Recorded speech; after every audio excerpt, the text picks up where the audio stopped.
وازيكم عاملين ايه؟ اخباركم ايه يا جماعه؟ ايه ده؟ مش حلقت ولا ايه؟ ازيكم عاملين ايه؟ اخباركم ايه يا جماعه؟ النهارده هناخد شعر بينك في اصفر كده، شعر حلو كده جميل. هينزل الساعه 12 بتوقيت القاهره. مش عارفه هو هينزل كام. هو هيبقى الساعه 5 بي ام. مش عارفه والله. هو الساعه 12 يا جماعه، هينزل الساعه 12. يعني انت لو الساعه 11 دخلت، ادخل الساعه 11 او 12 بالنسبه لتوقيت القاهره، يعني تمام. وكل واحد يشوف التوقيت بالنسبه له الساعه كام. انا هقول لكم الطريقه، تمام. الطريقه تابعوني في المنتدى عشان كمان اكد لكم الوقت. يعني ان شاء الله هاكد لكم الوقت في المنتدى، عشان هو المفروض الوقت ما نزلش بالظبط. هو قال بعد 7 ساعات من الساعه 5، فمش عارفه. فالساعه 12 هي 12 بتوقيت القاهره يعني، تمام. 12 بالليل. فالطريقه يا جماعه هقول لكم، هو الطريقه ان انت بتدور على الشعر اللي هو احنا اصلا البينك ده اللي هو البينك في اصفر. هتكون عامله اشكال زي كده هنا، ان هي لابسه الشعر. هتروح تعمل ايه؟ هتروح دايس على الشعر مثلا، ولنكن ان ده الشعر اللي احنا بندور عليه، مثلا هو ده الشعر اللي احنا بندور عليه، او ان احنا عايزين ناخده مجانا. فهتروح تدوس كده، هتروح تعمل لللبس ده تراي اون.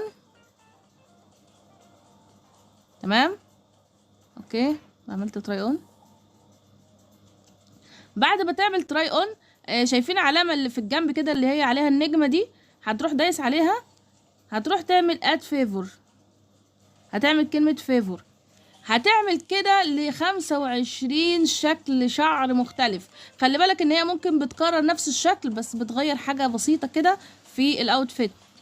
يعني هو نفس مثلا نفس الشكل ده، بس مثلا مغيره البنطلون، مغيره اي حاجه كده، بس هو نفس الشكل. فالواحد بيفتكر ان هو خدها قبل كده، فاهم؟ يعني بتبقى فاكر نفسك ان انت اهو مثلا زي كده، اهو شبهه بس ملبسه شنطه مثلا يعني. فبتبقى كده، يعني بتبقى نفس الشكل بس عامله. المهم بيبقى 25، يعني مثلا ده برضو، لا دي بنت. بيبقى اشكال شويه قريبه، بس المشكله ان هي بتبقى ايه، مغيره حاجه بسيطه جدا في الشكل.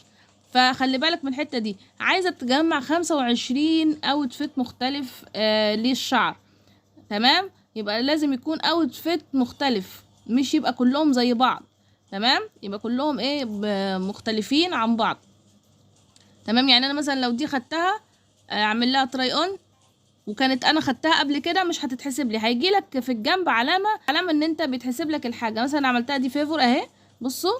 هيجي لك في الجنب ان انت بتتحسب لك الحاجه اللي بتتعمل. يا جماعه خلي بالك من الحكايه دي، لازم انت تشوف ان انت بيتحسب لك. هتبقى في علامه كده بتحسب لك عدد الشخصيات اللي بتعملها.